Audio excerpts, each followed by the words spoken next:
Welcome to the All Things Nintendo podcast. I'm Brian Shea, and this is a weekly podcast to discuss all the biggest news and games from the world of Nintendo. If you're watching the video, don't worry, it's not going to be another episode with just me talking to you. I've been saying it from the beginning of probably October that the early part of December is shaping up to be a wild week for people who play on Nintendo consoles, and turns out that came true because we have got a review marathon episode for you here on All Things Nintendo this week. First up, obviously, we're going to start with Metroid Prime 4 Beyond. I'll be joined by Game Informer's Kyle Hilliard for that one. Then we're going to leap over to Marvel Cosmic Invasion, where I'll be joined by Game Informer's Marcus Stewart. And then to wrap everything up, Game Informer's Eric Van Allen will be joining me to share his thoughts on Octopath Traveler 0 and Demonschool. So it's going to be a jam-packed review marathon. And I said last week when I gave the pre-recorded episode over Thanksgiving that I would hit any news ahead of time, or this week, I'm sorry, if anything happened. And, you know, not a lot happened. So I was planning on saving this segment for if news hit, but not a whole lot has happened as of this recording. There's a few things I wanted to mention, but, we're not going to dwell too much here. First of all, if you are still playing Pokemon Legends ZA, it seems like they have updated their mystery gift to be a pretty good one. So if you connect to the internet and you do the mystery gift, it looks like they're handing out free Mewtwo's. So that is ahead of the Mega Dimension DLC that is hitting next week. And it doesn't seem like there's any kind of end date on it. So all you have to do is connect to the internet through the menu, select mystery gift, and it should deposit a Mewtwo into your box. So that's pretty cool stuff. Also, we have the next Sonic the Hedgehog movie, Sonic the Hedgehog 4, coming in 2027, but we also have an announcement that in December 2028, we're getting another Sonic the Hedgehog movie within this universe, and it's kind of positioned as though it is a culmination. It's looking like a spin-off, but it's also being referred to as a Sonic Universe event film. So I don't know if that is going to be some sort of crossover, if that is going to be some kind of character-specific situation, like maybe it's like a shadow-focused movie, but being referred to as an event film kind of indicates that it might be something more than that. Maybe they're going to go the movie route with Shadow instead of the TV show route with like they did with Knuckles, because I know for a lot of people, including myself, that Knuckles show just felt like a lot of filler. And if they cut it down to probably the length of a movie, it probably would have been a much better thing. Though sadly, even though Idris Elba is incredible and Adam Pally is great in the role of Wade Whipple, I don't know how many people would have gone to the theaters to see a Knuckles show, but maybe they would have streamed it on Paramount Plus, and maybe they could have done that. But Shadow, I think that's a different story. I think enough people are big enough fans of Shadow, especially after Sonic 3, that they could get some box office returns on that. But we'll have to wait and see. The first thing that we're going to get in the Sonic universe is going to be March 2027 when we get the next mainline Sonic movie. And then a year and a half later, in December 2028, we will get whatever this preliminary announcement ends up being. And then really the only other thing I wanted to touch on before we throw to these reviews, of which we have 4 to talk about, is that, the Tuesday before Thanksgiving, we got the announcement of some new games joining the NES and Game Boy libraries. So on the NES side, we have Ninja Gaiden 2, The Dark Sword of Chaos, and Battletoads. And then the Game Boy side gives us Kid Icarus of Myths and Monsters and Bionic Commando, which, some big names in there. I'm particularly excited about Battletoads. I have a lot of fond memories, even though that game is designed to be infuriatingly tough. It's a great game overall. It's very impactful for a lot of people my age in particular. I still remember going to my next door neighbor's house and playing Battletoads with him back in second grade, I guess that was. And then Ninja Gaiden 2. That's fun. That's cool. I like the old Ninja Gaiden games before they went 3D, and they're very tough as well. But that's a lot of action games in the NES era. I don't have any experience with the Game Boy version of Bionic Commando, and I've never really been a big Kid Icarus fan. But let me know if you're excited for those, because I don't really have much to say about the Game Boy games. And also, while you're at it, let me know what your thoughts are on what that Sonic movie could be, the spin-off that's happening in December 2028, because that's a really fascinating thing to speculate on, because there's just so many directions they could go. It could just be a character that they introduce in Sonic 4, which we already know they're introducing. I won't spoil the end of Sonic 3, but they're introducing another mainline like well liked character in Sonic 4. So there could really be anything in that movie. So lots to speculate on. But before we throw to the review conversations that we are going to have today, just a reminder that you are listening to the All Things Nintendo podcast. This show arrives in your podcast feeds completely free each and every Friday, brought to you by the fine folks who support me on Patreon, because without people like them, this show simply would not exist. You can help the show continue going on Patreon for as little as $3 a month. That gets you access to the community Discord, which lets you hang out with fellow listeners of the show. But there are also $5 and $10 tiers to get you things like early and ad-free episodes, plus shout-outs at the end of every show. Just go to patreon.com and search All Things Nintendo. It is only because of the wonderful folks who support this show that it is able to continue each and every week. And with that, not a whole lot of news to discuss this week. Hope you all had a wonderful Thanksgiving. Hope if you're in the north like I am, you're staying warm. It's been particularly frigid and getting a lot of snow. And I hope if you celebrate Christmas, I'm hoping that you're starting to get into the Christmas spirit. I always love this time of year. But for now, we're going to take our first break of this episode, and when we get back, I will be joined by Kyle Hilliard as we discuss our impressions and reviews of Metroid Prime 4 Beyond. We will be right back.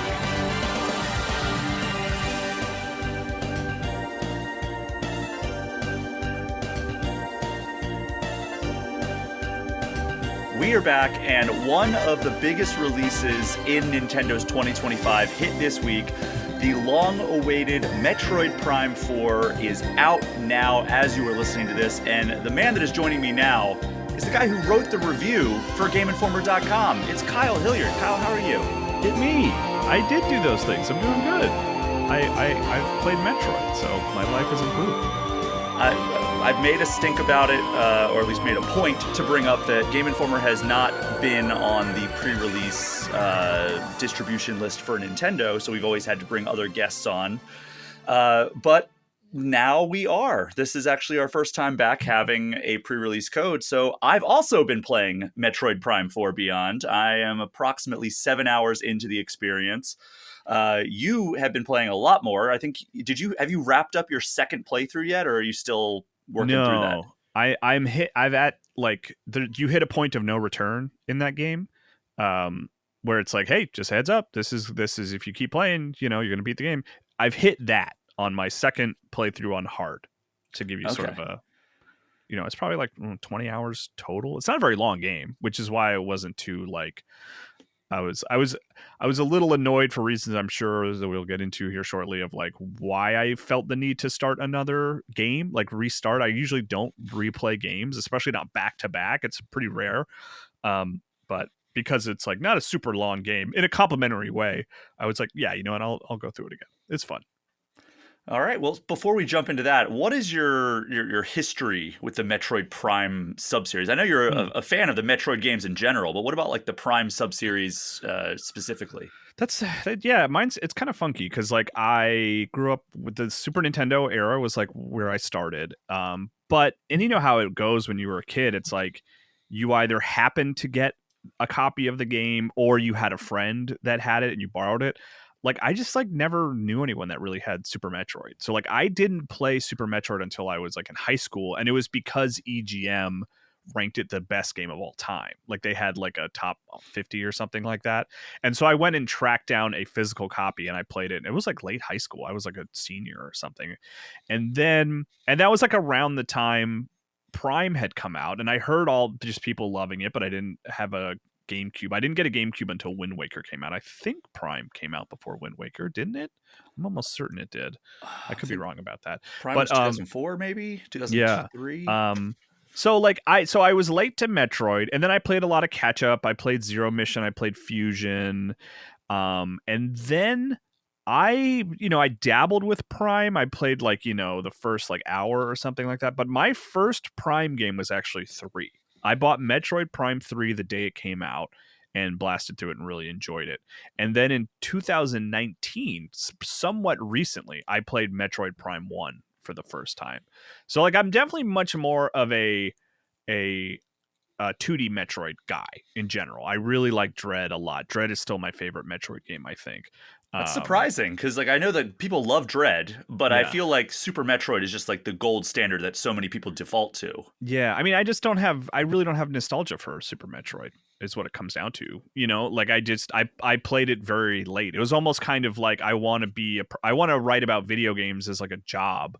I should probably play what many consider to be the best game of all time. And I really like Super Metroid a lot, but it wasn't one that defined sort of my gaming taste. Like Mm. Andy McNamara, former editor in chief of Game Informer, he answers that question a lot, as I'm sure you do as well, Brian, of like, what's your favorite game of all time?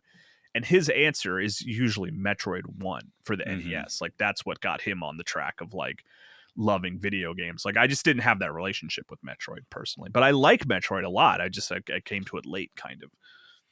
Yeah, I always remember Andy just, like singing the praises of Metroid 1, and as somebody who did not grow up with Metroid 1 because I also got into the Metroid series pretty late. My first real encounter with it was Metroid Zero Mission because like Mm. you, I didn't have anybody who had Super Metroid growing up. I still haven't beaten Super Metroid. I've played it several times. I've just never gotten all the way through to the end. Yeah, yeah, But I've played through Zero Mission, and I think that's an incredible remake. And it's hard to really yeah. go Zero back Mission's great. after you've played any Metroid game with a map. It's hard to go back to that original NES Metroid One. I've never even bothered attempting, I've other than tried it like, on. just like sort of like, oh, what did this look like? And you go get the morph ball, right? You go left and you get the morph ball, then you play a little. And I'm like, well, okay, I get it. It's old. Yeah, but they've definitely figured out the conventions, and Yeah. they apply them extremely well to the Metroid Prime series. Like, I think that the first time I played Metroid 1 or Metroid Prime 1, I was like, oh, wow, this, like, they really did transfer, like, all of the core tenets of Metroid, the exploration, the map system, like, all the abilities and how they unlock different things, and you have to backtrack and find the things that Yeah. you can now access because you have this new ability. Like they did such a good job of transferring that to like, I guess at that era was really like the Halo formula, which Yeah. was I mean, kind of I would weird. I think there's an argument to be made that it is the best direct translation of like a 2D game into a 3D game. Because even something like Mario or Zelda, like 3D Mario feels pretty different than 2D Mario and has a lot of different things that make it fun. And you could say the same about Zelda, right? Like they had to do a lot of things to make Zelda fit in a 3D world to the point where it feels fairly different than like 2D Zelda. But like Metroid Prime does feel like a direct three-dimensional translation of like 2D Metroid in an impressive way for sure. And I've said it multiple times, but like tied for my highest score in my entire career at Game Informer is Metroid Prime 1 remastered. Mm. Like I think that is just one of the greatest remasters of all time because like they did the thing where it feels so good in modern times and looks so good in modern times But if you strip away all those enhancements, it's still the exact same game that came out back in the early 2000s on GameCube, and that's remarkable that it still looks They and nailed it. feels so good, even with just those minor enhancements. But Kyle, let's talk about Metroid Prime 4. That's the reason you're here. You, like me, are quite positive on this game. Yeah, I like it. And talk to me about like your overall impressions of this title that we've been waiting for 8 years to finally get. Yeah, well, 18 if you think about 18 since Metroid Prime 3, but 8 years since its announcement, which is crazy because it was already overdue for a sequel when it was announced because it was a 10-year break at that point, and now it's 18 years later. Famously like a restarted development and got Retro back on board. Metroid Prime 4 is good. I really like it. It is not sort of like this huge innovation, right? It is a continuation of Metroid Prime in a complementary way. I maybe my expectations were coloring me a little bit, but I felt like because the wait was so long and we were finally on like a new platform, I played it on Switch 2. I was kind of hoping for like something that felt like revelatory almost, like kind of like you think of like I mean, it's an impossible metric to compare yourself to, but like Breath of the Wild compared to the previous Zeldas and how it was such a radical reimagining of like what was a great series. And even Mario Odyssey, while it is hews closer to Galaxy and Sunshine and stuff, feels different and feels like they're doing something new. It doesn't really feel like Metroid Prime 4 is doing a ton new, but that's okay. Like that's not like a reason to dislike the game. It's just like maybe I did want a little more, but it's like this feels like a good continuation of what Retro figured out with the first three Metroid Prime games. Like they haven't lost anything in all that time that they were away from it, Yeah, it almost makes me wonder, like, because Retro is so good at making these Metroid Prime games, why didn't Nintendo go to them in the first place? Like, what was Retro working on that was like so important that they were like, hey, we're gonna bring back Metroid Prime, but we're gonna give it to somebody else? Like, wasn't it Bandai Namco or something? Yes, yeah, Bandai Namco. Yeah, I don't know. That's a good question. I mean, it might have taken some convincing. I mean, maybe they didn't want to do another Metroid Prime. They did the trilogy. They had made two amazing Donkey Kong Country games. Like maybe they were ready to try something new. I have no idea. Like, and we probably will never know, which is sad. But yeah, or they were busy. Yeah, or because they have like a rumored Star Fox racing game that they were making for a while or something like that. Who knows if there's any legitimacy there, but like they're an interesting studio because they're really good, but they don't get deployed a ton in a weird way. And Nintendo acquired them, which is kind of a rare thing. Like, and it's one of those situations where like we've seen Xbox do these acquisitions and it just is catastrophic. Layoffs and studio closures and stuff like that. Nintendo acquires a studio, and it seems like they just maybe there's something else going on behind the scenes, but it seems like they really like support the studios and they allow them to continue creating and the stuff that are the reasons that they acquired those studios in the first place. When did they acquire Retro? When was that? Was that a long time ago? Or was that recently?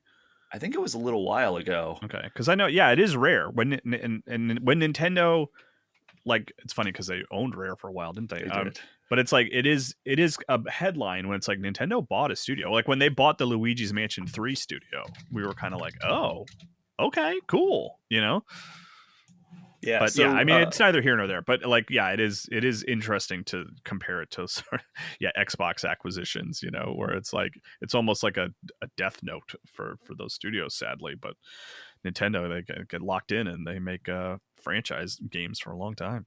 Nintendo acquired them in 2002, 4 years after the studio was founded.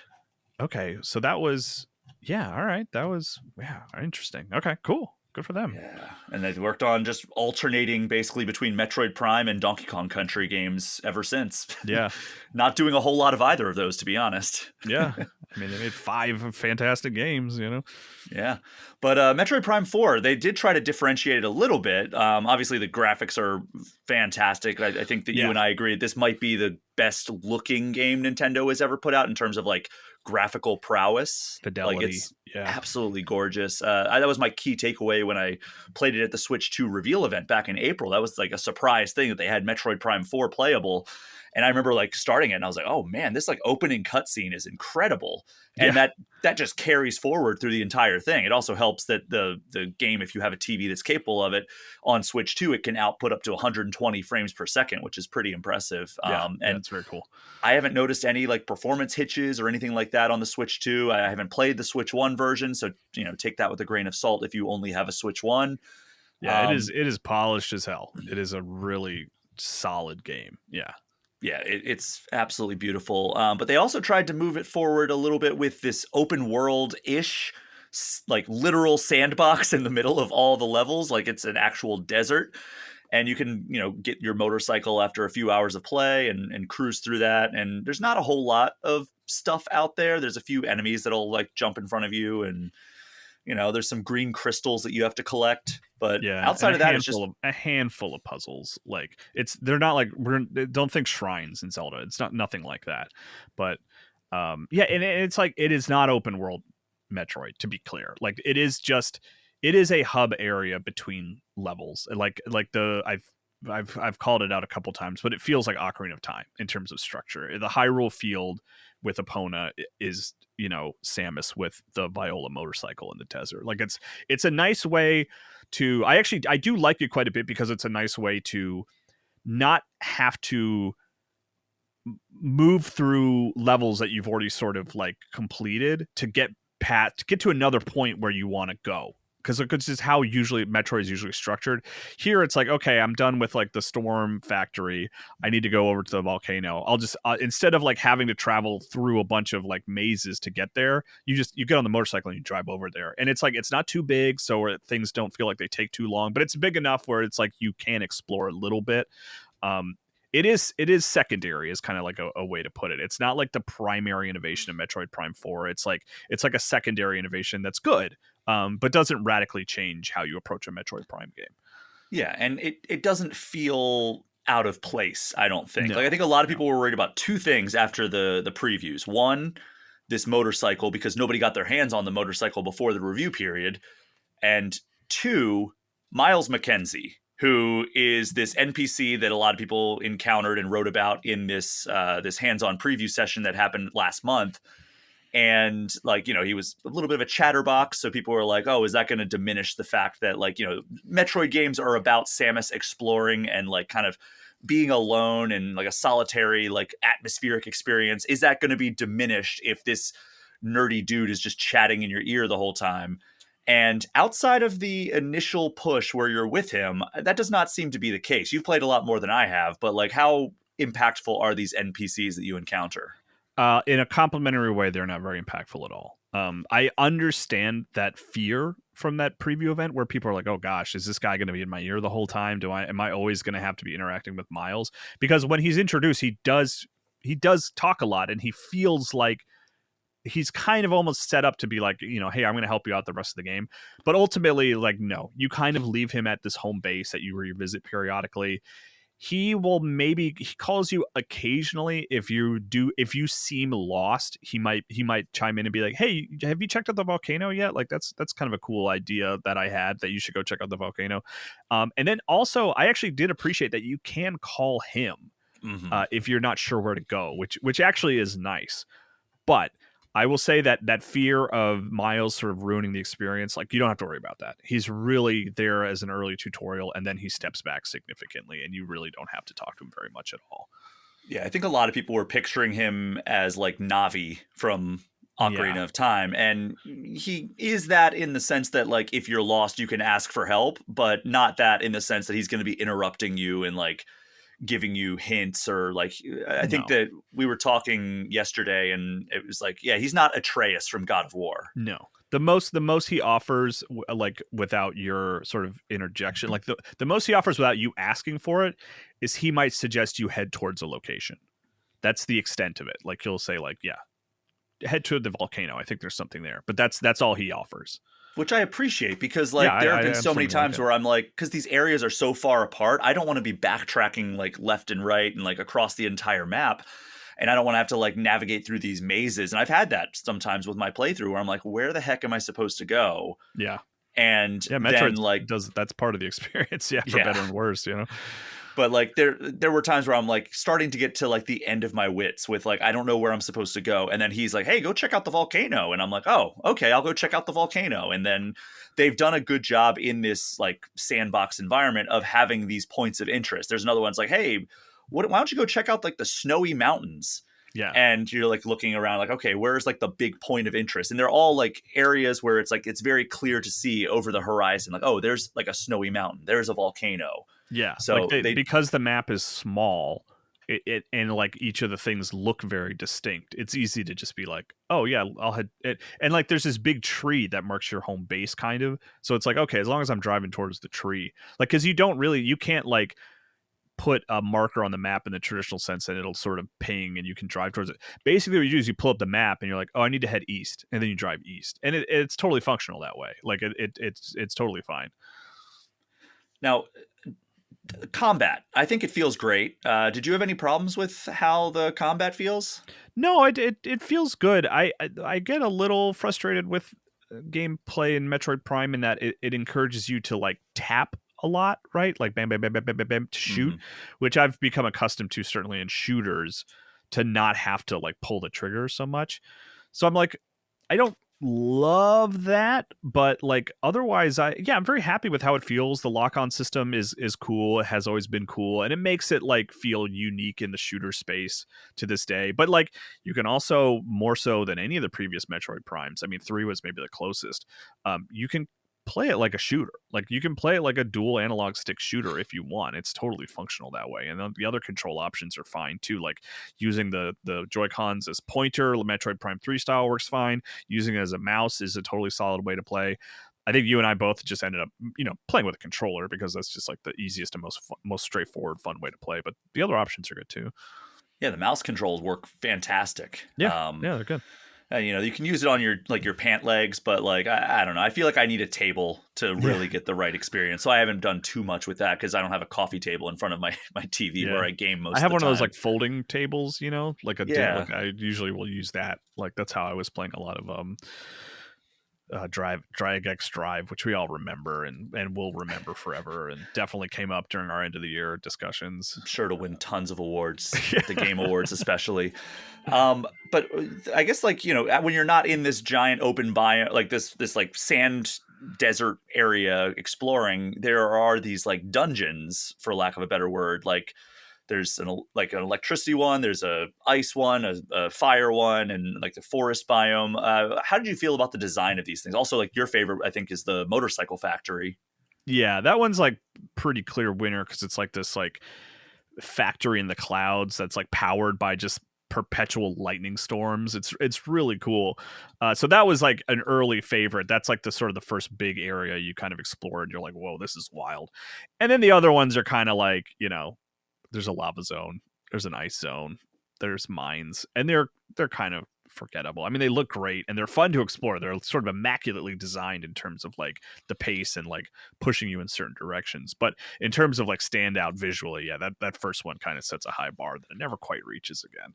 Yeah, it's kind of like, oh yeah, every game of this style has a fire dungeon, and every game of this style has an ice dungeon, and it's like you can trace that back to Mario or Zelda or anything, and it's like, okay, Yeah. but like not every game has a cyberpunk motorcycle factory powered by lightning strikes. Yeah, right. Yeah, that's pretty rare. Pretty rare. I've only seen like 5 or 6 of those.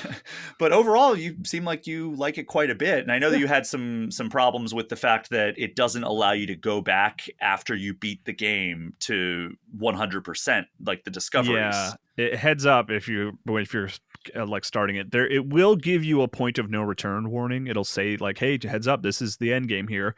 Just know that once you go on that path, once you opt to do that, you cannot go back into the save and revisit the open world, and go back and get 100%, which is why I immediately restarted the game kind of out of frustration, because I like to play Metroid sort of inspired games in this genre. I like to beat them and then spend a bunch of time mopping up all the stuff I missed. Like I enjoyed that process, and I felt a little robbed of it in Prime 4. but you can avoid it by knowing my mistake. So you're welcome. And one last thing that we haven't touched on before we get out of here or let you go, and then I go on to the next segment. The psychic powers. That's another innovation that they have here. From my experience, I think they complement the combat well. They're fun new abilities that Samus can get that she hasn't had in previous games. But how did you feel about this introduction of being able to use telekinesis? It's fine. It like they kind of like you said, they complement your other powers. They kind of overlap with the other powers in a way that's not particularly radical or innovative. Like the biggest one is like being able to control the sort of the missile, which I've done in other games, and it's fun and it's like really well implemented here. But it's certainly like I was talking to Marcus Stewart over at Game Informer recently, and it was one of those things where it's like, if these were to not appear in a future Metroid Prime game, assuming that there would be more, I wouldn't be like heartbroken. I wouldn't feel like, oh, you got to have these psychic powers. That's like they're like they define Metroid now. No, that doesn't really feel like that. But they're well implemented and they're not very complicated. So I like them, but they don't really change the game, so to speak. Yeah, that was kind of my thing when like Tears of the Kingdom came out, and everybody was like talking about Ultra Hand, and I was just like, yeah, they might need to give Zelda a break so that there's no like expectation of Ultra Hand in like the next Zelda game. I know. Yeah, a lot of people I've heard have that opinion of like they can't do Zelda without Ultra Hand. And now it's like, oh yeah, we'll see. I mean, we felt the same way about the previous suite of abilities. But yeah. Well, if they want to read your full review, they can head over to GameInformer.com. You gave it an 8.75 out of 10, if I'm not mistaken. Yeah, video review should be up by this time too on our YouTube, on Game Informer's YouTube channel. Awesome. Well, Kyle, let everybody know where they can find you online. KyleHilliard.com on Blue Sky. All right. Well, we are going to take our second break of this episode, and when we get back, I will be joined by Marcus Stewart to talk about Marvel Cosmic Invasion. We will be right back.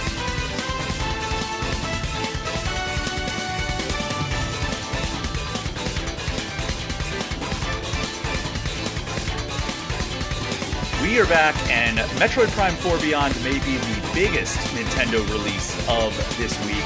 But there's another big game with some heavy-hitting names on the roster. That is Marvel Cosmic Invasion. That is the side-scrolling beat-em-up from the team that brought us TMNT Shredder's Revenge. And joining me for this segment is Game Informer Senior Associate Editor Marcus Stewart. Marcus, how are you doing? Feeling good. I don't hear my titles spoken out loud much, so I always forget, like, yeah, senior, yeah. Yeah. Yeah, I don't really give like the titles when I introduce people, but I don't know. The mood struck me today when I was like, let's introduce him with the full title. But Marcus, you have been playing Cosmic Invasion. You wrote the review for Game Informer. I've been playing Cosmic Invasion. I did not write the review for Game Informer, but I've played through the vast majority of it. Give me your overall thoughts on this. Well, actually, first, let's start here, because I had you on this show a couple of years ago to talk about TMNT Shredder's Revenge, which is the last big side-scrolling beat-em-up from this studio, Tribute Games. Talk to me about like what your main takeaways were from Shredder's Revenge.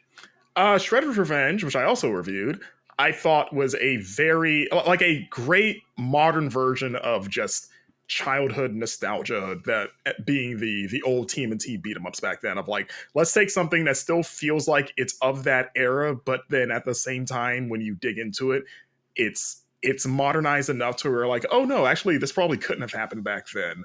And just like pretty much do what even as a kid you might have thought like it'd be cool if they did this, but they can't. Of like, what if there were 6 players and you could play online and all the turtles just feel more distinct from each other and it looked better, and it was just like the realization of that style of game to like kind of the highest degree at the time.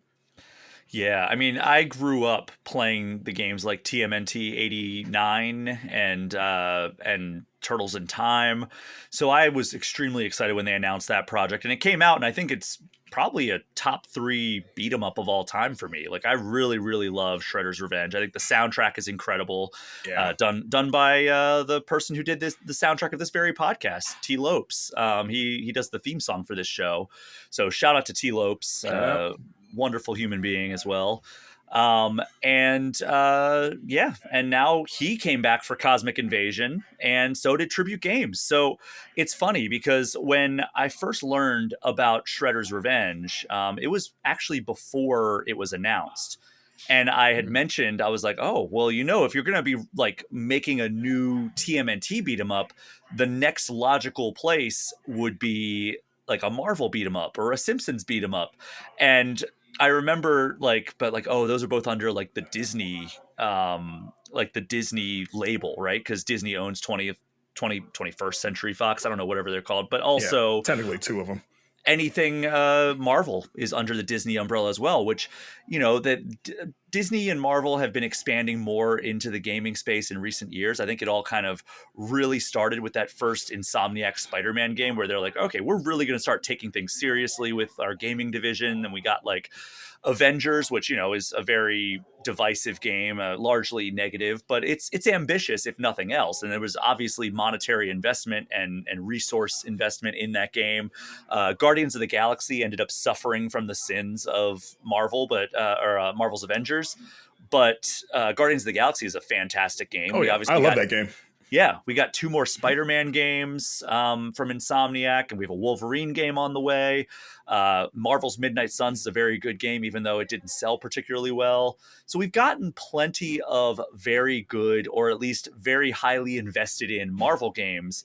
And so it's kind of refreshing to see a smaller studio like Tribute Games and a smaller publishing label like Dotemu get a crack at, not the most, I'm assuming, not the highest budget game, not the biggest production in terms of creating this game, but still just mechanically extremely sound. And it accomplishes 100% what it sets out to do, which is just recreate and recapture that magical feeling that we got from those 90s arcade brawlers. And from at least my experience, it nails it. But you've played more of it than I have. So give me your thoughts on it. Yeah, no, I would echo that. And what I like about this game is that it still feels like its own sort of game. Like it doesn't just feel like Shredder's Revenge, but with Marvel, because the sort of like the big twist with this one is the tag team gameplay. That is, you can control 2 characters at once that you can swap between. And what I love about that as a fighting game fan is how much it feels like the old Marvel tag fighters, like Marvel vs. Capcom, probably most famously, but you get into like Avengers versus X-Men and stuff.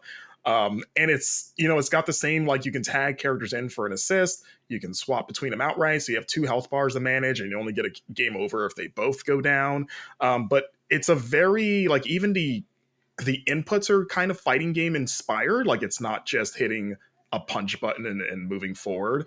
It's like, oh, you have a launcher, so you can air juggle people. And if you time your tags right, you can just extend your air juggles, even though characters probably die after the 5th hit. You can just keep like bouncing their corpses around and it feels really good. Or you have different special attacks that you have to manage and like cooldowns for those abilities. So you have to kind of keep a conscious eye. You have a block. You have a parry. You have a parry and a beat 'em up, and it feels good for some characters, right? Like for some characters, yeah. Some have a parry, other ones have like a dodge. Like yeah. That's the thing that I think is really, really great about this is like you play TMNT Shredder's Revenge, which again, one of my favorite beat 'em ups of all time.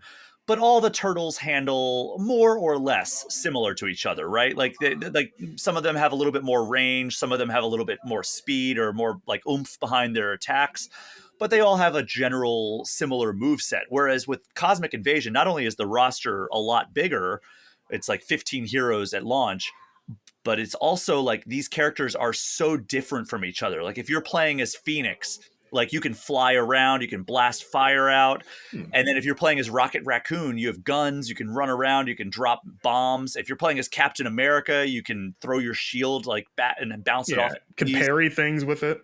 Yeah, and then like characters like Spider-Man, like you don't really have a parry in that, but you have a really like agile dodge and you can like web across the screen.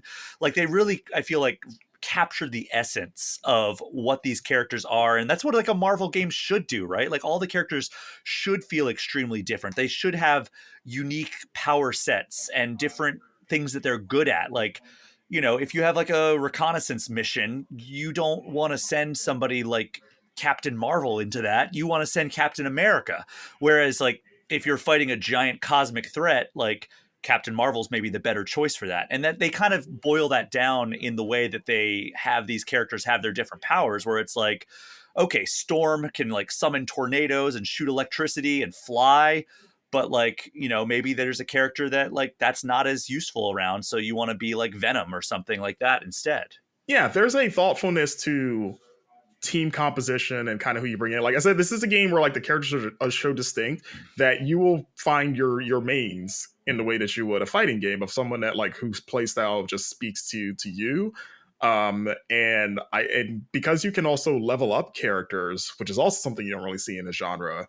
You can kind of like invest time into a character where like, oh, I really like, you know, Phyla-Vell. I'm gonna just pick her and get her maxed out so she gets like all these like passive upgrades and like bigger health bars and all that stuff. So you feel rewarded for sticking with a certain character.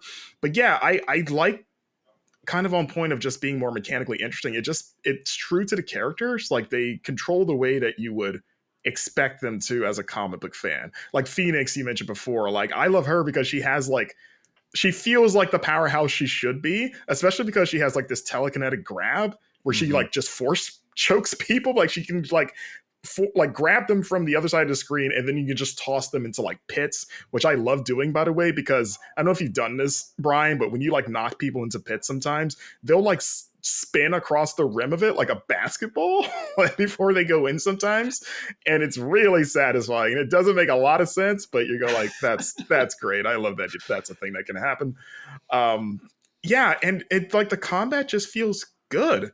Like I said, it's the beat 'em ups can be like they can be the most fun and the most boring genre for the same reasons. And it really comes down to like whether or not you just enjoy these types of games, or like the fun of it is the kind of mindless button mashing and just pummeling the same guys over and over. But for a lot of people, that's a turnoff. And I think this game, because of how much more mechanically interesting it is and how the enemies kind of challenge you to not just spam everything nonstop, that still works to a degree. And especially when you add more people to the equation, but like, especially when you're playing by yourself, you do have to kind of be a little bit more mindful about like, okay, I'm going to save my specials now, or I'm not going to do this, or I need to maybe, instead of like running at this guy and punching him blindly, I should probably like wait for him to hit me so I can parry, because some of them do that. Like there's enemies with shields that you got to kind of reposition around. Like one of the early boss fights, Taskmaster, is a good example of like, you really can't just run up on him. He's a lot more of a tactical fighter. So it's a very,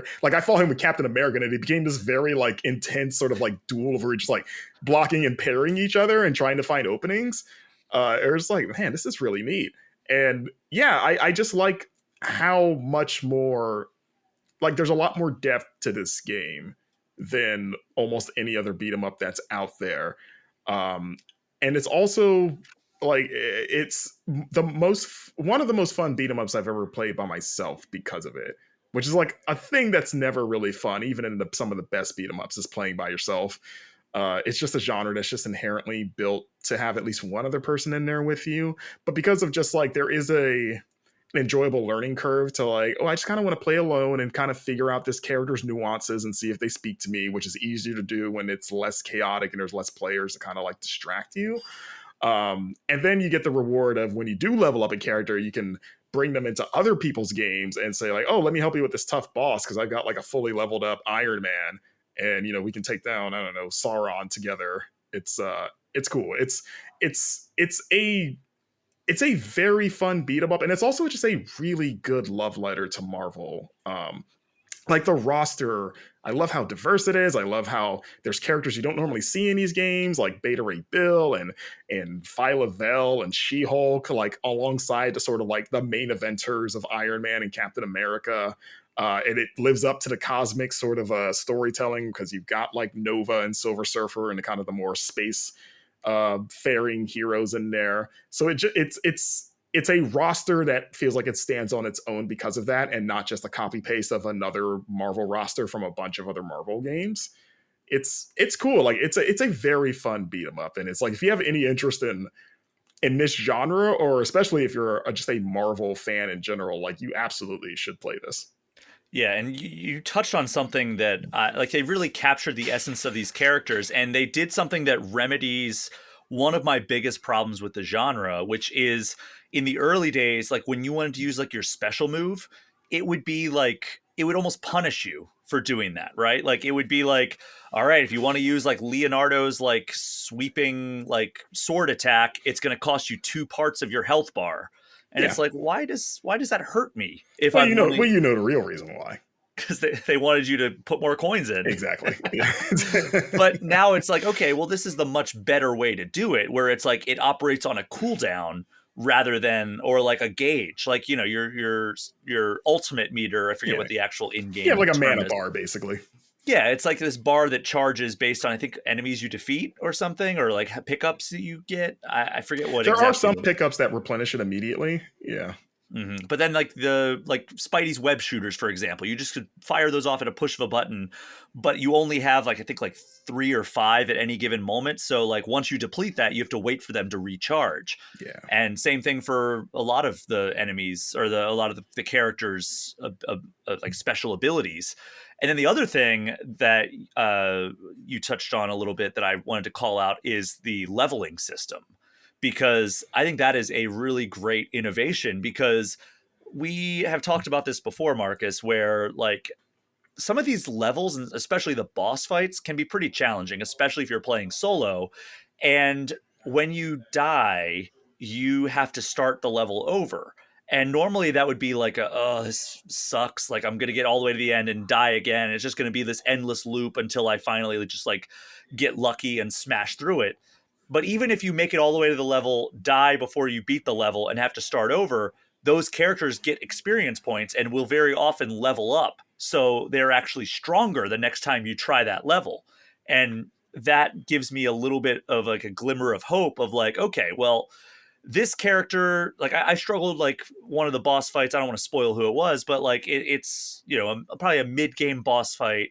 And I kept getting to the very end and he would kill me. I think he beat me like 3 times. And every time I was like, oh, am I just like going to have to take a break from this game because I don't want to like brute force my way through it. But then every time I would get to that, and it's like, all right, well, Wolverine just leveled up and now his like health is better and his attack is better. And it's like, oh, well, that actually makes me more encouraged to continue and like try to fight this boss again, because I feel like I have a better chance now. And I think that's a really smart way to do it. It feels like the game wants you to win, whereas like you said, the old beat 'em ups just wanted your money. Yeah. Yeah. Do you think we're gonna get? Oh, go ahead. Well, I was also going to say, like, in terms of remedies, another good thing, like you mentioned flying enemies. I love, or flying characters, I should say. The characters that can fly, which if you're a comic fan, you can probably look at the roster and just know immediately who has that ability. But like, what's nice about that is that it sort of solves what I've always found to be probably the most annoying enemies in any beat 'em up, which is any enemy that can fly, because you always have to do the annoying dance of just trying to jump kick desperately, and sometimes it's hard to tell if you're on the same plane as they are when they're flying. Yeah, you're like, I think I can, and it always feels like you get it by accident. Like it rarely ever feels like skill. You're like, oh, I just finally happened to get them this time. Or like when you pick a character that can fly, you just like fly up right to him and you can just punch him in the face like you normally would anyone on the ground. I think that is such a great solution to an age-old problem. It is. Roster wise, you know, it's a good mix of the mainstays, the marquee characters like the Iron Man, the Wolverine, the Spider-Man, and Captain America, and then also, like you mentioned, like Phyla-Vell, She-Hulk, who else? Like Beta Ray Bill, Cosmic like Ghost Rider. Yeah, getting those characters. I mean, I don't know who Phyla-Vell's replacement would have been for like a more marquee character. Probably Captain Marvel. Yeah, Captain Marvel, yeah. And then like Beta Ray Bill obviously would have been Thor. She-Hulk obviously would have been regular Hulk. So like, I wonder if we're going to get DLC for this. I would assume so, because TMNT got DLC and like all the main characters were already in that game. Like they just added like Casey Jones and or not even added. He was in the game. You just had to unlock him. Oh, really? Yeah. For some reason, I thought he was DLC. Maybe I'm thinking of Splintered Fate, the roguelike, yeah, the Hades-inspired game. Yeah, Shredder's Revenge added like Usabi Yojimbo and Karai and like that's right. Yeah, like a few others, like the alligator guy, whatever his name is. But no, to your point, like that game got so much DLC that, you know, obviously the Marvel Universe is expansive, so they have, you know, an embarrassment of riches to pull from if they wanted to add characters. I mean, I would think just because of, the movie coming out this year, the Fantastic Four would be a good start for them. Yeah, I guess they don't have any representation, do they? No. So it's like you got 4 characters. That's 2 teams, technically.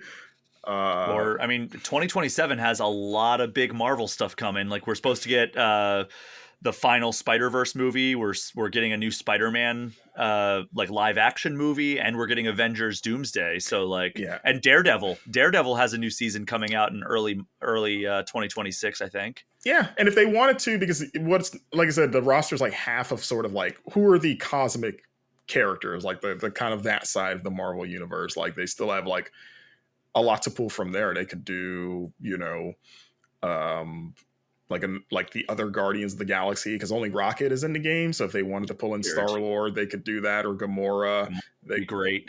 Yeah, or they could pull in like one of the like other Captain Marvel-esque characters that Phyla-Vell is. Like the entire Marvel mobile game economy is built around the fact that there are a bajillion characters in the Marvel universe that they can pull from.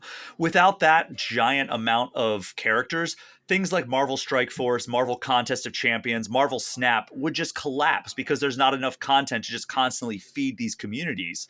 And so I could see it where they are just going to constantly pull. I mean, that was the entire premise of Marvel's Avengers, right? Was like, oh, we're going to start with these characters, but we're going to slowly roll out all these other characters. And they did that for about 2 years. And then they were like, oh, nobody's playing this game. And in a questionable order too, of like, we added Hawkeye and Kate Bishop back to back, and it's like you couldn't break that up. Yeah, so I could see a world like, say you had 5 characters. You were in charge of the DLC for this game. What are the 5 characters you're adding? So I just thought of one that would great for the cosmic side: Adam Warlock. Yes, that would choice. Be a really cool pull.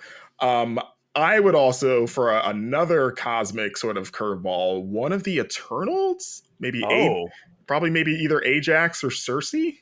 Cersei seems like the best one because she was like the main character of the movie. Icarus is like the obvious like Superman Icarus, parallel, but he's not a good guy in the end of that movie, so I don't know if they would put him in as a Venom's in the hero. Game. That's true. And yeah, he's a hero, sort of. I mean, so is Phoenix, but Phoenix is good in some parts, but also an existential threat in other comics. So yeah, I will say Ajax and an Eternal. And then also, I thought about Star Fox.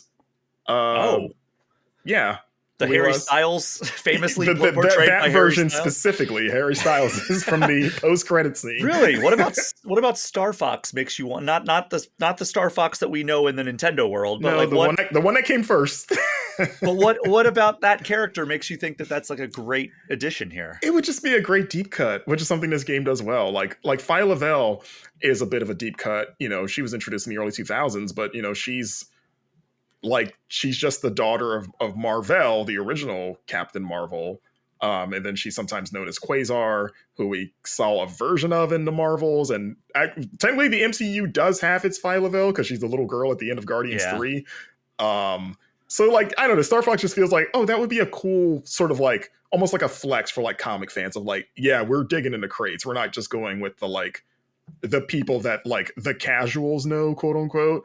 It's like, and maybe Pip the Troll can be with them. Maybe it's like that's the tag team. It's Pip the Troll and Star Fox.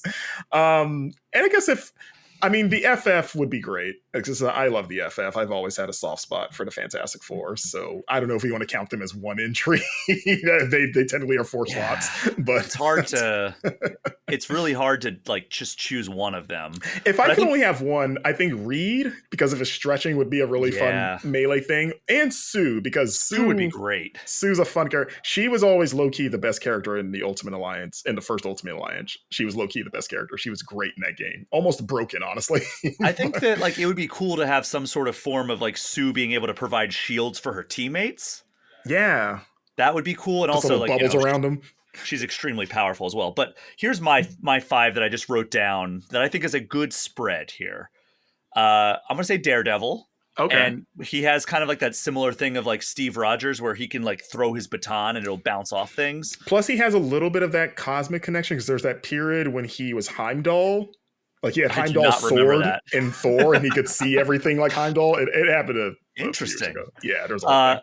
I'm gonna go. Yeah, he's kind of a cosmic character. Doctor Strange. Oh yeah, That yeah. would be fun. Like all the different spells you could pull on that. And then two more. I'm gonna go Thor. I'm gonna go Do you think Gamora. would you be worried Thor would be too similar to Beta Ray Bill? I mean, that's what they're going for, though, right? Like, I think that all these characters are going to have some similarities with others, but like, I think Thor and Gamora would be great cosmic entries. I think Daredevil and Doctor Strange would be kind of the differentiating ones, but like I think people would see Thor and they would be excited, right? Like it wouldn't just be like, oh, that's a Beta Ray Bill clone. Like they have characters that they could provide different move sets. Like they have like Venom and Spider-Man are in this game, and if they wanted to, they could have just had them be kind of like, all right, Venom's the exact same as Spider-Man, but he is slower and more powerful and has like a couple of like additional moves. But no, he's completely distinct in this game. He's the Marvel vs. Capcom Venom specifically, like straight up, 100%. Yeah. And which brings me to my final one that I want, and that is Miles Morales. I want Spider-Man Miles. I think that he could do some cool stuff with like his what are they called, Venom, even though Venom is the character, but he has the Venom web shocks. Yeah, his bioelectric stuff. That stuff could be really cool while also still having all the like agility and like he can turn invisible and all that stuff. Like there's some cool stuff they could do with all those characters. But that's my like trying to be balanced, but also like a wish list of like what I would want. But like in reality, it's like I just want like the original wave of Avengers. Like give me Black Widow, give me Hawkeye. Characters like that also would be very cool to have in there. But like like you said, there are so many characters in the Marvel universe that they could really just like they could double this roster and still have amazing characters left to add. Yeah, just keep adding new stages. Like there's no shortage of locations obviously in the Marvel universe, so just keep even introduce a whole new villain. Just be like, oh no, it's this person's here, gotta stop him. I mean, yeah, they could add story DLC, like have it so that like they did for the Turtles. They could do so much. Like that's another thing that we haven't really talked about too much. And I don't want to spoil too much of this game, but I was living for how many character like enemies that popped up, and some of them are like, oh yeah, that's cool because that's like a main villain, like Taskmaster you already talked about. It's like, yeah, that is a big bad in the Marvel universe. And then there's other characters that pop up and you're like, oh, that character that I vaguely remember hearing about one time.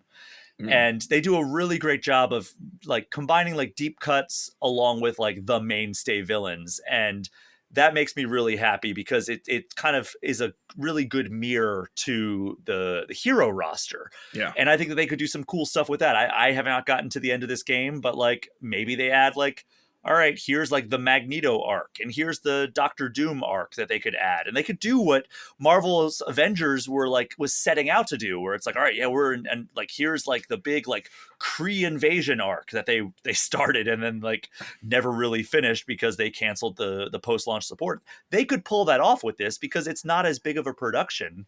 And I'm assuming this game is going to do better, at least in terms of like versus expectations, than Avengers did. Because if it does worse, then I think Marvel games in general is going to be in trouble. But I mean, this is a better game right off the bat than Marvel's Avengers ever was, which is unfortunate because that game had so much potential.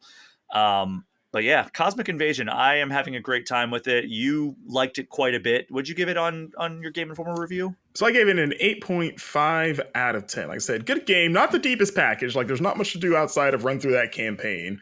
So you might be disappointed there if you're maybe we're expecting other emotes or just a little bit more to it than what it is. But for what's there and sort of like within the pantheon of other beat 'em ups, this is definitely in the higher echelon of them. Yeah, it's on the one. I would say the top tier. It's in there. It's in that tier, even if it's not the best game. Yeah. One thing that we haven't actually talked about yet that I like that they do with regards to the rosters, when you play through the story mode, it suggests certain characters because of how they will fit into the story. Right. So it's like, oh, you want to use like She-Hulk, and I forget what character she was paired up with. It wasn't like Phyla-Vell. It was another character. It was like She-Hulk and another character. Yeah, I think it was Cosmic. She was paired with Beta Ray Bill, I think, when you first used them. Okay, so yeah. So it tells you that those characters are the ones that are going to be like not only in the story cutscenes leading into this level, but they're also like they'll have side objectives like defeat the boss with Spider-Man, or Use this destroy. attack this many times. Yeah, like use Phoenix's like telekinesis throw to like discard of like 10 enemies or something like that. And it's like, okay, that's cool that like you can get extra like bonuses, and then like you can use like the stuff that you accumulate during your gameplay to unlock like shield files on all the characters and all the bosses and everything, which you have to be careful, because I actually got some of the bosses spoiled from that little like shield Oh, like really? files. Yeah, I was like, oh, I guess I'm fighting that guy at some point in this this story mode. Oh, I didn't even look at them until after the fact. Okay, yeah, that sucks. And also, what I like about the challenges is that it can also teach you the moves, because there are some times where it's like an attack that maybe you haven't been using. So there were times where I'm like, wait, what is this attack? I don't know if I know what this is. And then I discover and go like, oh, I didn't know I could do that. And now that I've done it 10 times, I'll never forget that I can do this, and it's really helpful. Well, Marvel Cosmic Invasion, I think we both agree, is a very good game. Worth noting that we were playing, I believe, the PS5 version, both of us were. Yes. Because the Switch version was not quite available at the time that we were given pre-release codes from the developers. But it is out now on Switch and every other major platform. And if you're listening to this segment and you enjoyed us talking about what characters we would like to see added, leave a comment on what characters you would like to see added to the roster. Batman. Top 5 list. Yeah, Batman.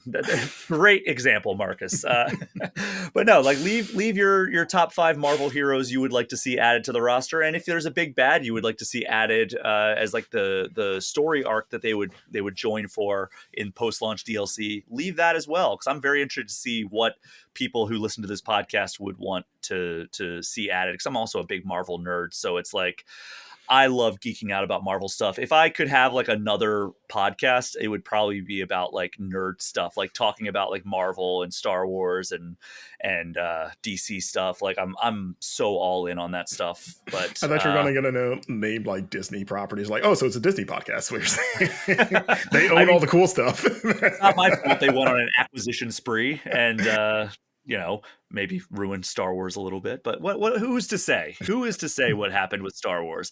But Marcus, thank you so much for joining me for this segment. Where can people find you online? You can find me on Blue Sky at Marcus Stewart 7. Thank you so much. And we are going to take one final break of this episode. And when we come back, we will be talking 2 more new releases on Switch. We will be right back.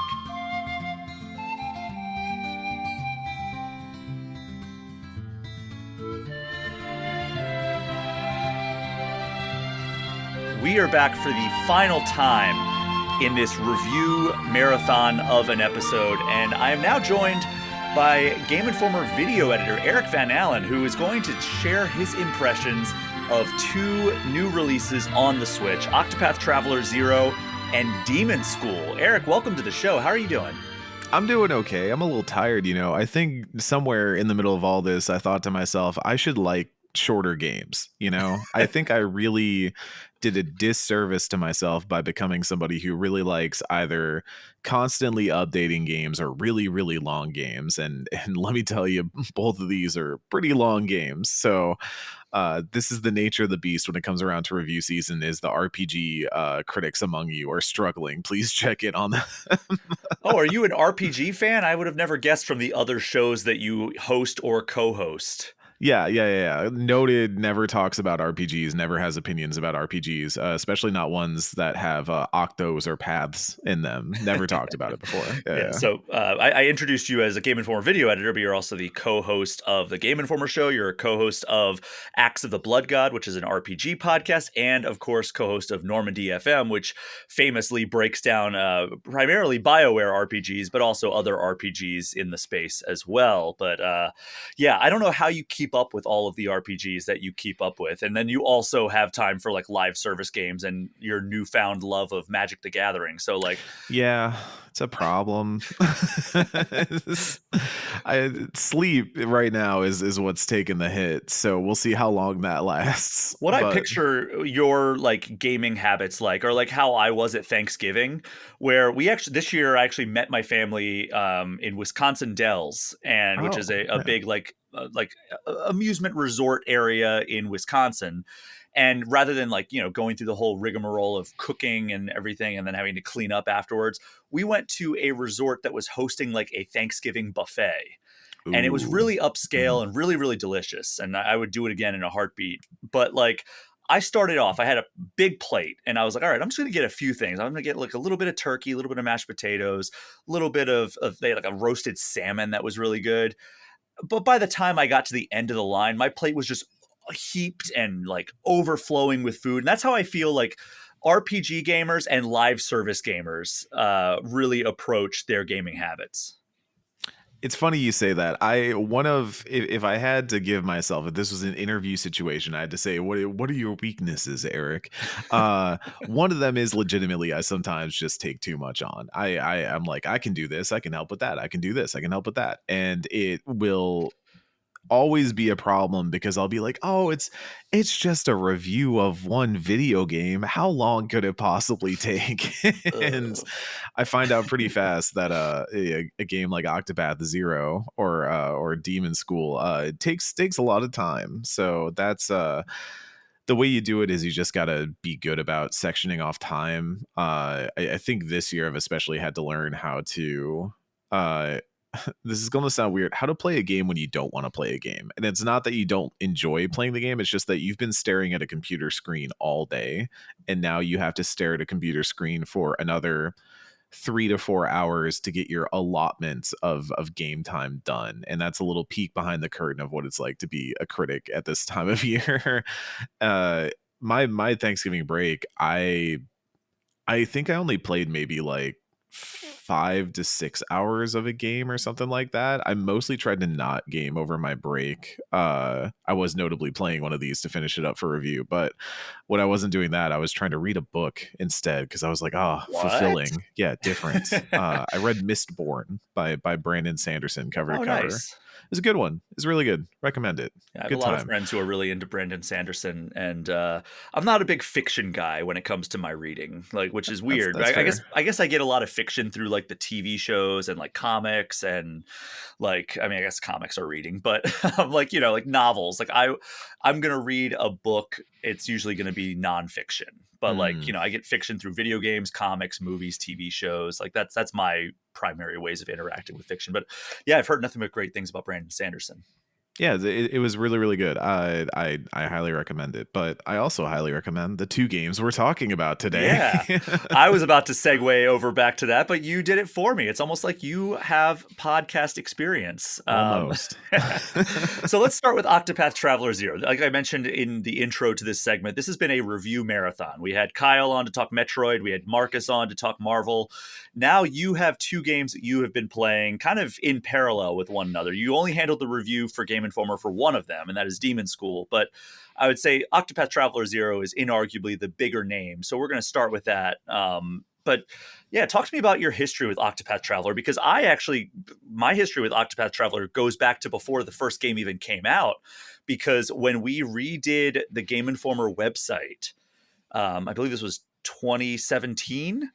I actually went to Nintendo of America and they hooked me up with the developers of Octopath Traveler 1. Oh, yeah. And I did a big feature on Octopath Traveler, and it was one of these things where I negotiated with Nintendo to actually have it so we could put it on the website the exact same day as it was in the magazine, because it was like one of those, like, this is for the magazine, this is a magazine feature, but we wanted to showcase the new Game Informer website, which is the current Game Informer website. And we really, if you go find this feature on Octopath Traveler 1, it was an interview with the developers. I believe I got some hands-on.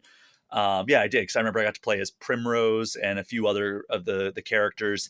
And it was just like this big blowout of Octopath Traveler. And I played the first game, thought it was pretty good, not the amazing game I hoped it was. And then I never got to play the second one. And I've heard that the second one is one of the greatest RPGs of this century. Octopath 2. So Octopath 1, I played it because it was on the Switch at a time when you just wanted games for the Switch, right? It was the thing that fit well. It's a really gorgeous game. I think some of the mechanics are really, really interesting. It had a lot of the novel stuff that would eventually pan out very well.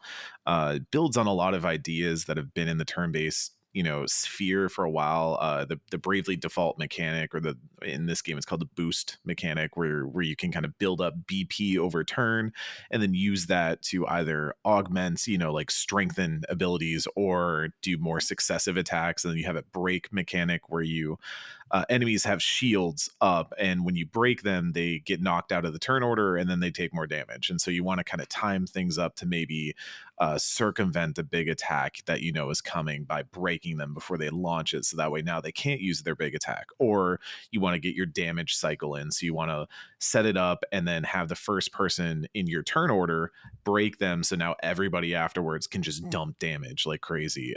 There's some really cool stuff like that. Octopath 1 had a lot of that. Octopath Traveler 2, I think, didn't fix what wasn't broken, and instead looked at what are ways in which this game can be better. A big thing from Octopath 1 was that the 8 stories really didn't link in until the end, and it was a very tenuous link at best. It was just kind of there to service the it all comes together. I think something people refer to a lot with these games is Live Alive, because it has kind of a similar vibe. I think it's a little bit different. I've always called it the Canterbury Tales of RPGs, where you're kind of doing these different stories, but also everybody's kind of almost like they're telling them to each other leading up to the final battle. That's how I've always liked to see it. But there's a lot of journeying together and doing things together. I think Octopath 2 said we're going to cement that a little bit more. We're going to make that there's kind of paired quests that will happen with your party. A lot of the main story kind of links in a little bit better in ways that are very subtle, but work out very well for the end. But also the actual main stories, I think, are incredibly strong, really, really strong individual. You get kind of 8 bite-sized RPGs, and I say bite-sized, but each of them still probably takes you about 10 to 20 hours per character. I mean, this is a long game. I mean, I think my final file of Octopath 2 was maybe 90 hours, 100 hours, something like that, and So almost Persona length. yeah. I think about a lot of the games. I mean, even Xenoblade and stuff like that gets up there too. And so I really loved Octopath 2. Thought it was one of the best, like you said, of this generation, of the Switch generation. Absolutely, I would say that if you own a Switch and you haven't played Octopath 2 and you've wanted kind of a classic Final Fantasy 6, Final Fantasy 4 type RPG with a little bit of modern zhuzh to it, then this will do that.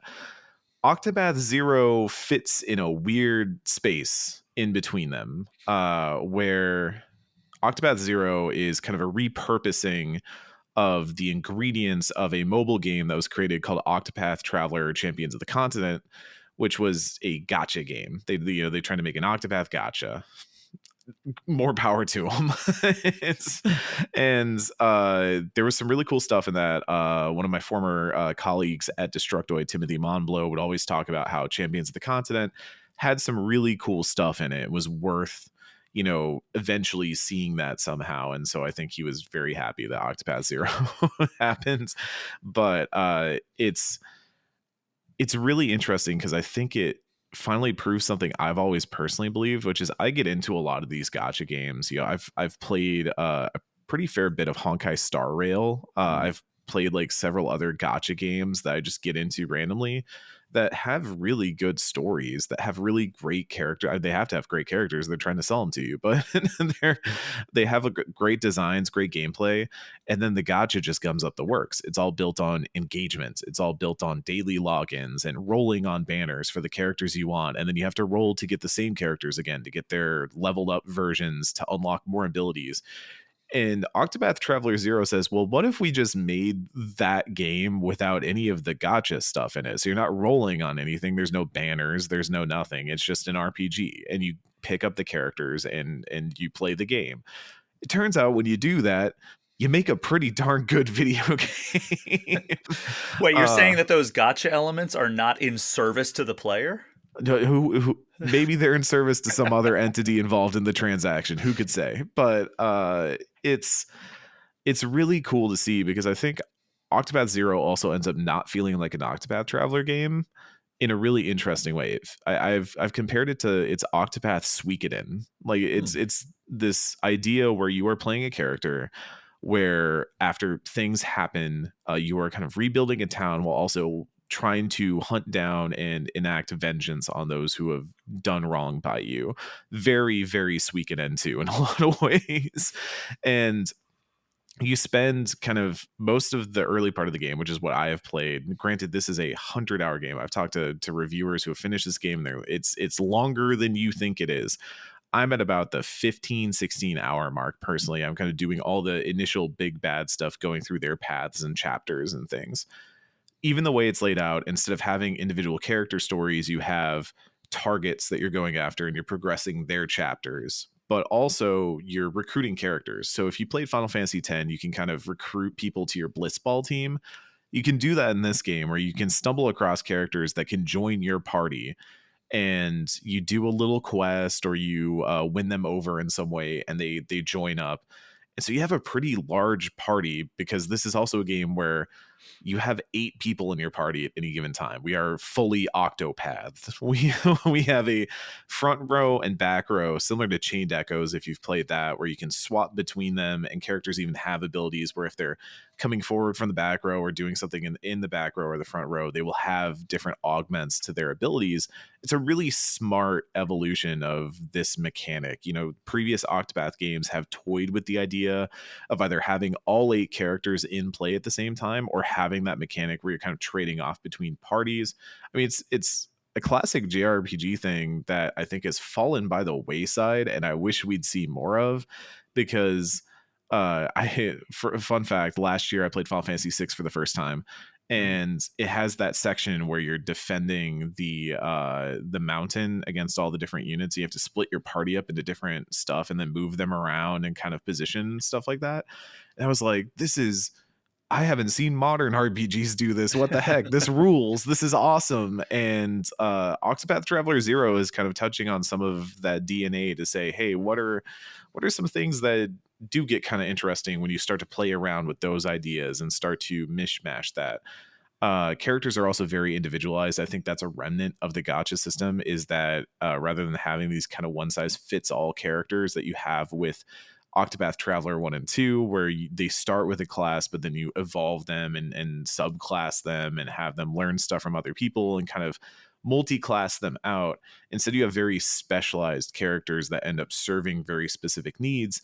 You start building your party around that. And so I think it's an interesting party composition twist in Octopath Traveler 0 that really makes it a cool new puzzle to solve, even if you've played the previous 2 Octopath games.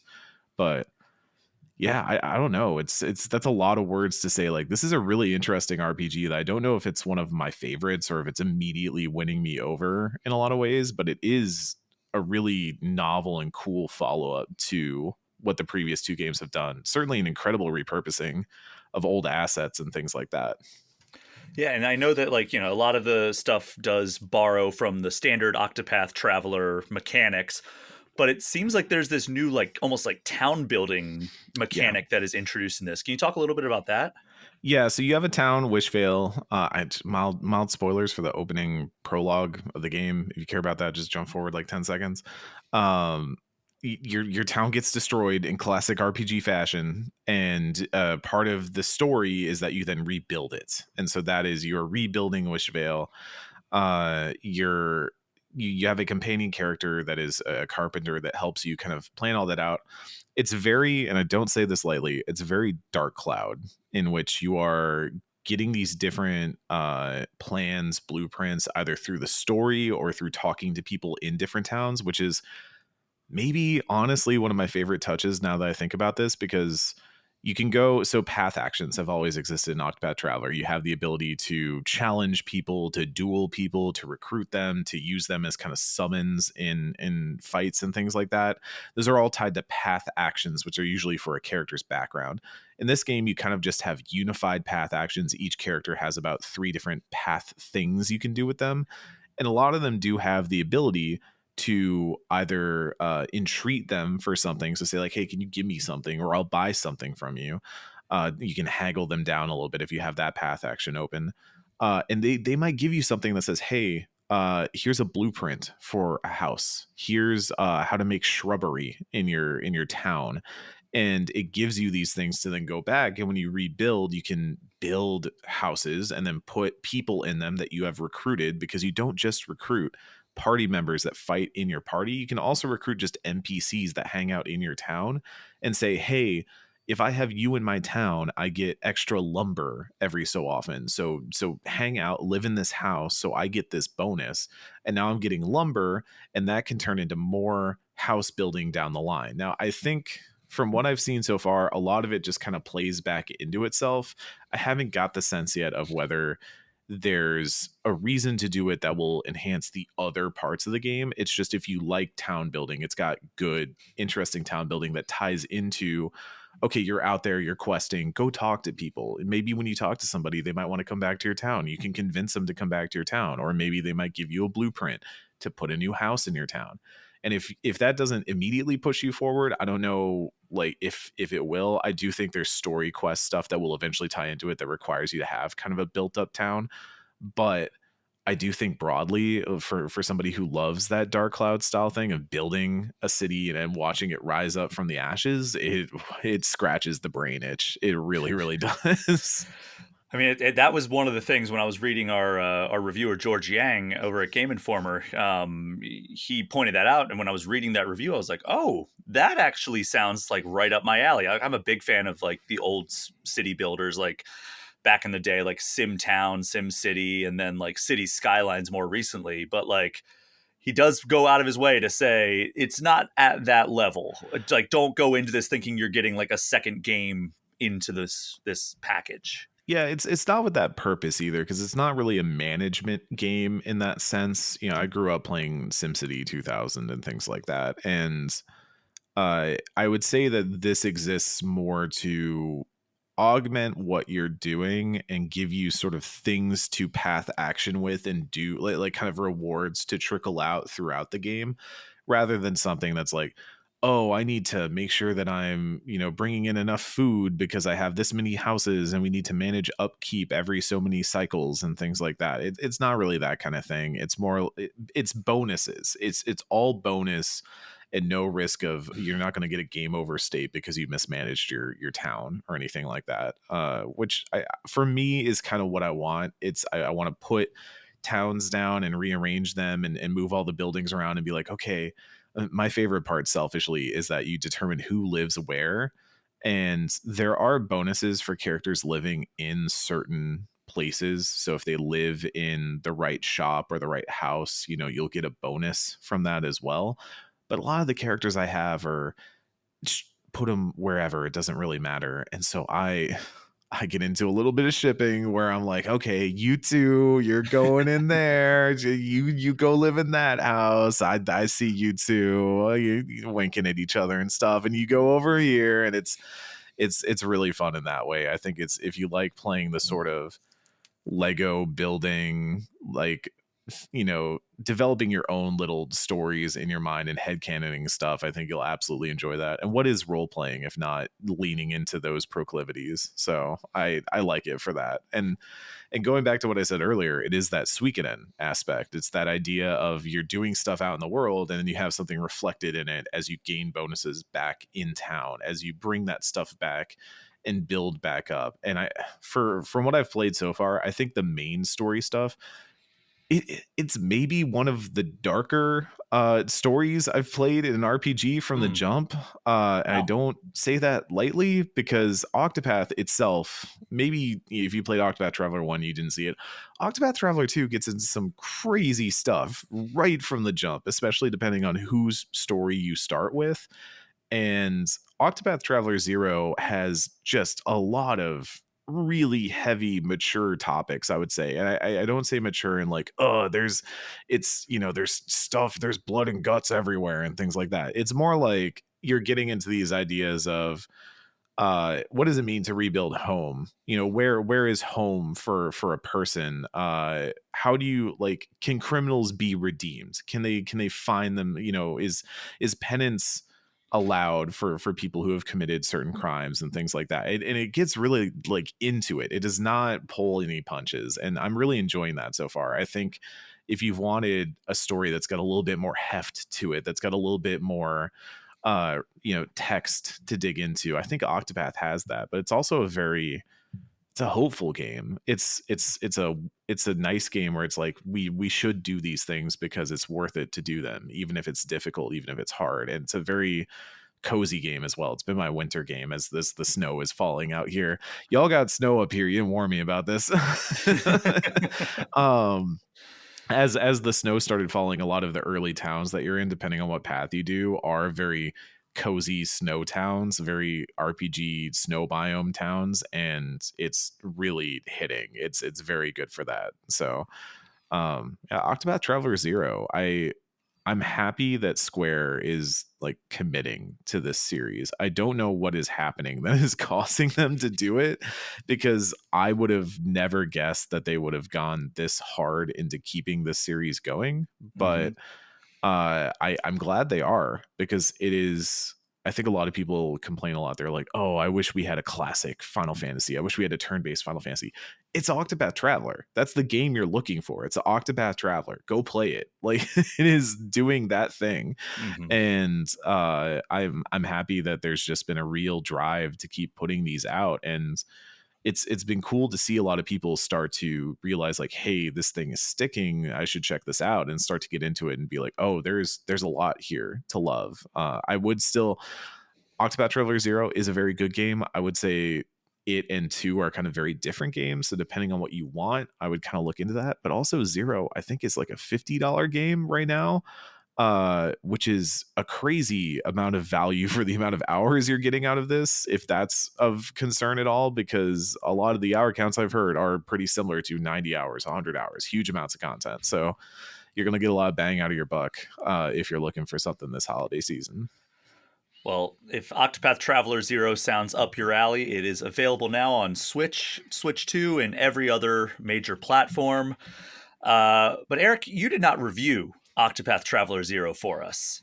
You No. did, however, tackle the review of Demonschool, which I think this might be one of the first times that people listening to this podcast have heard the name of this game. I know I certainly wasn't super familiar with it until you brought it up to me. That's like, hey, this is a game I'd like to review in a couple of months when it comes out. And then, it got delayed pretty substantially, a couple months. And we're finally here. It's out. And you've been playing it. You rolled credits. Talk to me about what Demonschool even is, because when you brought it to me, I looked at it. I was like, oh, it just looks like kind of like paranormal Persona, and I think it extends well beyond that based on what you've been telling me. Yeah, I'm gonna do this. I'm gonna say up front, because as somebody who just used a bunch of game comparisons to talk about a previous game, I'm going to attempt to only say this once. It is Into the Breach meets Persona 2. And that is the one time I will say it, and keep me to it. Because I do think this game is doing more than just kind of mishmashing two games that you already know together. But Demonschool is about this character, Faye, who is a demon hunter from a lineage of demon hunters who is going to a college on an island. I forget, Hemsk Island, I believe is what it's called. Where you are caught up in a lot of demonic happenings around it, where you know that it is 10 weeks until the apocalypse, because of a prophecy that has been foretold that demons and demonic apocalypse will happen in 10 weeks. And you go on these adventures, you have weekly assignments, there's kind of a calendar system where you are building towards that. And that's kind of like the roughest approximation, because a lot happens in the in-between, but that's kind of the broad story setup. You meet people, you build a party, you do a lot of interacting. There's a lot of social sim type elements where you play mini games with people to build up social status, and you can go do side quests. A lot of the side quests are kind of just talk to somebody, go somewhere, talk to somebody, do a battle, etc. And then the other half of the game is tactical battles, is a tactics game where you are on a, I forget how many squares it is, but you're on a grid, rectangular grid, very like squares. You move kind of strangely. It's kind of an interesting game. There's a lot of little nuance, because this game, I've talked to the developers over at Necrosoft about this game before, and one of the things that came up is they were really inspired by some of the more offbeat tactics games. So not necessarily just Final Fantasy Tactics, but games like Shin Megami Tensei Devil Survivor, which is one of my favorite games of all time. Valkyria Chronicles, things like that. And sort of the ways in which we have adhered to a lot of tactics ideas in the past, but not all of the tactics ideas in the past. And so you have a rectangular grid, you have 4 people on your team, you have the demons. The demons are kind of either going to fight you or progress towards the end of the level where there is a barrier. The barrier can take like 1 hit and then it'll be open, and that kills whatever demon opened it. And then if another demon gets through, so 1, 2, 3, you're out, that ends the fight. Demons escape into the real world. So you need to keep them from doing that. You also need to kill enough demons to hit the end quota that is up in the top left of your screen, and then reach the other end of the field to have a character there to seal it. It reminds me a little bit of Ender's Game in a weird way, where you kind of have those it's the ways to win is you gotta like, get to the enemy gate. Speaking of fiction books that I have read. Yeah. I know it was a weird pull. I was thinking about it because for some reason YouTube serves me like trailers and old clips of movies all the time now, and Ender's Game came out recently and I was like, oh yeah, I did watch that. That was a really bad movie. Shout outs to Asa, true Dota player. So Demonschool is also a perfect information. Well, not perfect information. It's imperfect information tactics game where you plan out your phase and everybody does their stuff, and then the enemy moves, and usually the enemy moves according to a certain set of rules. So crawler demons will kind of go 2 spaces forward, and if there's something in front of them, they'll attack it. Zombies will walk 1 space and then swipe. They kind of all have these rules. There's a little bit of variance, obviously, if you kind of have things, maybe they walk one way or the other way, it's whatever, but you kind of know what's going to happen. So at the start of Demonschool, it's a little bit too narrow, and it's maybe my biggest concern with the game is that you spend a lot of time with just your initial 4 characters who kind of all have different movesets that are interesting. 2 characters are kind of your brawlers. They can do direct damage. They can knock things back or knock them into each other to do damage. One of your characters is what I call a phaser. I think the game might actually call that too. But they basically, if there are enemies lined up, you can move through all of them if you connect with one of them. So say there's kind of 1, 2, 3 in a diagonal. You can dash through all of them to do damage, stun them, whatever your effects are. And then you have a healer who can't do damage but can heal your characters, and also if they're at full health, buff. If they're at the full health meter, they can buff them to give them extra attack. Eventually you get more characters who kind of expand on those ideas or add new stuff, but you spend a lot of time with just that initial crew. But a lot of the interesting part comes from every time you move a character, you have a set amount of AP.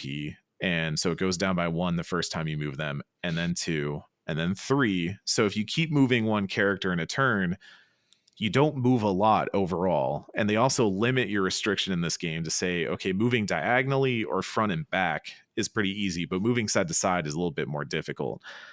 And so you kind of have to do a lot of this really interesting song and dance of figuring out how all these rules are going to work in your favor to create these moments where you're pulling off turns where, okay, Namiko is going to dash through this line of enemies, and then Faye's going to like swing kick in, and then that'll create the combo down the line. So now they do their cut in manga panel attack, and they do a whole combo down the line, and you take all the enemies out. And that was the last 3 that you needed for the quota. So now, Newt can dash forward and hit the end, and then seal the portal to take it out before that demon at the back opens up the gate. There's a lot of cool stuff that happens like that, where you plan out your turn and you say, okay, lock it in, and then you watch it all play out, and it looks awesome. And I think that's like the strongest moment in this game, is when you think that you are absolutely screwed and you manage to find the right combination of moves, attacks, patterns that will save you, that will do the right thing. And I think one of the strongest parts of this game is the boss fights in that respect. Some of the coolest, this might sound heretical, I think that a lot of tactics games are bad at boss fights. And I say this as somebody who loves the genre, but it's really hard to take something where Fire Emblem's a great example, where Fire Emblem has a lot of great tension in its normal battles, but its boss fights are just like, well, we have this really statted up brick of a dude and you've got to figure out how to kill him. It's like, okay, well, I just have to kind of play the game and play it more cautiously. But Demonschool finds really cool ways to say, how can you change up a tactics fight to make it feel more special when these big enemies show up? Maybe instead of having to fight an enemy directly, you're knocking bombs into its path as you're running away from it. So you have to do this sort of song and dance of bombs are dropping down and you're punching them backwards into the path of the boss as you're fleeing down the map from it. Or maybe you're on a circular radial plane and the boss is doing these kind of sweeping clockwork attacks and you're kind of scooting around it and trying to maneuver around its attacks as you're hitting it over and over again. Really cool stuff like that. And you add in the style, which is very turn of the century Y2K. Like, remember when we didn't all have phones that connected to the internet? Remember how nice that was? Like, I really love the vibe of it, the music of it, the graphics of it. And I think Necrosoft really, I was worried at the beginning. Like I said, I think the first couple weeks of this game are, in game are a little rough or take a while to get going. You kind of do the same thing over and over and over again. But then once it starts to open up, once those party members come in, once you start to play the game in a wider sense, you see what is happening there and it really starts to win you over. I really enjoy it. It managed to make my list. I recently logged in my top 10 and it did manage to make the list. So that tells you how I feel about it. It's a really cool novel game that I think if you're a tactics sicko, if you love to think about tactics games, or if you love turn of the century Y2K stuff, it's really one to look for. Yeah, I've been watching trailers and clicking through screenshots as you've been talking, and yeah, it's very striking art style. And I was not even that certain of like how the combat was going to play out when we started talking about you reviewing this at Game Informer. Yeah. So I did not realize that the 2 reviews, and you've done 2 reviews for Game Informer now, right? I've done 3 reviews. 3. What was the other one? Because I know Final Fantasy, I know Final Fantasy Tactics, and Demonschool. Goodnight Universe. That's right. Yeah. So you did break up your tactics streak. That one snuck in there. Yeah. Yeah, I forgot about that. But yeah, if you want to read Eric's full review, it will be up soon. By the time of this recording. Yeah. GameInformer.com. You gave it an 8, if I'm not mistaken, right? Yep. Yeah. Gave it an 8. I think it's. And that 8 is a backloaded 8, but I think it's worth it to get there to see it. It's a very the last few weeks of that game are really something incredible to see, and I think it's a really, really cool thing that I hope more people give a shot, especially because it feels so different from everything else out there. I like this year, like many other years, but especially this year, I've really sought out games that feel off the beaten path, that don't feel like games I've played before, that kind of challenge me in a lot of ways. And I think Demonschool is like one of the banner bearers for that. And you were talking about with Octopath, like bang for your buck. It's $50. It's a 90-hour, 100-hour RPG. How long was Demonschool? Because Demonschool is only $25. Yeah, Demonschool, I'd have to check here. I can boot my Steam up real quick and tell you right now. And I think Steam's numbers are a little bit off because I want to say I put maybe like an extra 5 in here that got lost somewhere when I was traveling. Thank you, Steam Cloud Sync. But I think ultimately it was about like a 35-hour game, something like that. Still pretty good bang for your buck. Yeah. And I also did not complete every side quest. When I was getting near the end of it, I was kind of mainlining. So I would say that if you're trying to do everything in the game, you probably have at least another 5 hours in there somewhere. It is largely a critical path game where there's kind of side ventures to go do, and they can unlock stuff. Obviously, there's social links you can do and all that sort of thing. But I would say it kind of progresses forward constantly, so you do get kind of a main path, and I wouldn't worry too much about missable things unless you just don't do things. So very similar to like that Persona formula. Yeah, but I think the game's also mostly pretty good about telling you about stuff, saying like, hey, this is, you can go do a side quest over here. You open up your map, at the start of every day, and it'll have listed stuff out where it's like, hey, you can go do this. Hey, you can go check this out.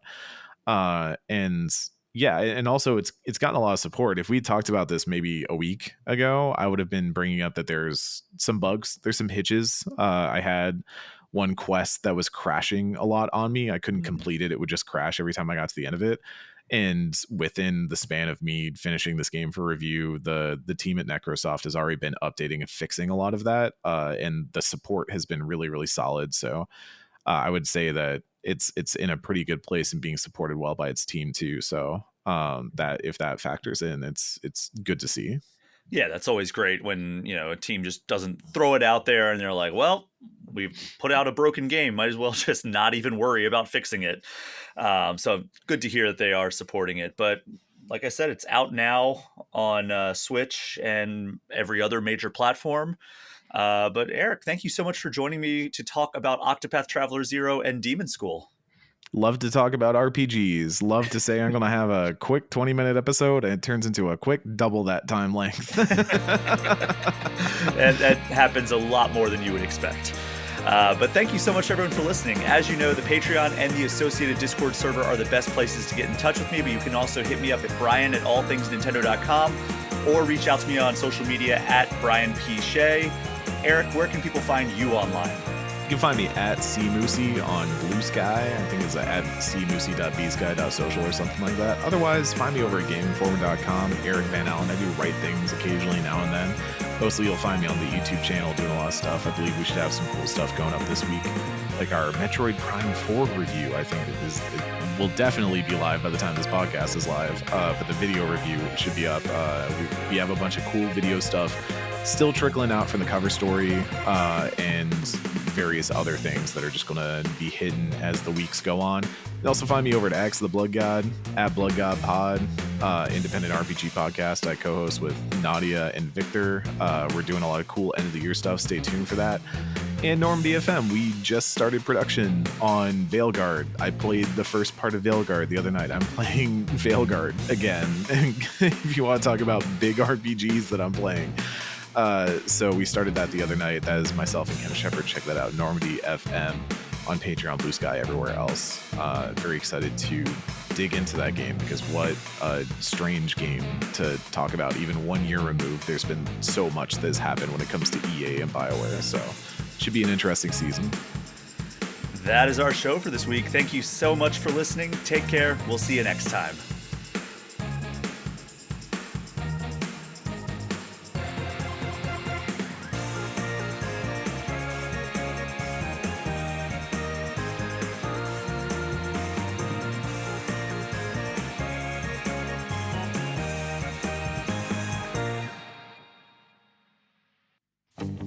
Hey everyone, thank you so much for listening to this episode of All Things Nintendo.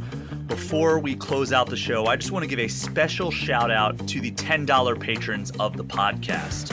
Alex Stadnick, Andy Junkins, Ben Richland, Chad Brecky, Chaps My Ass, Derek Sigmund, Dusty Beeman, Ian T. Clark, Jawar Hello, Johnny Five, Jose Villalobos, Joshua DeProy, KC Radio Man, Cody Gibson, Creeper 207, Ozman83, Paul at Drunk on Mako, Pratable, Rob McCann, Bobby Mac 265, Robert Sosa, Roberto Nieves, Roger Reichert, Russell Sayer, Smithy Poo, Zane Sink, and Zek 3 Swords Sama. Thank you so much for your continued support. You are the reason I'm able to keep doing this week after week.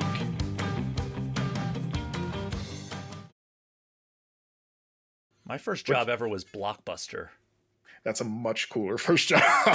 I would have liked to have worked at Blockbuster. It was great because you could rent any movie or any game until like, I want to say like 6 months in. I was loving it. It was like the greatest job ever because you could just like take any movie you wanted home.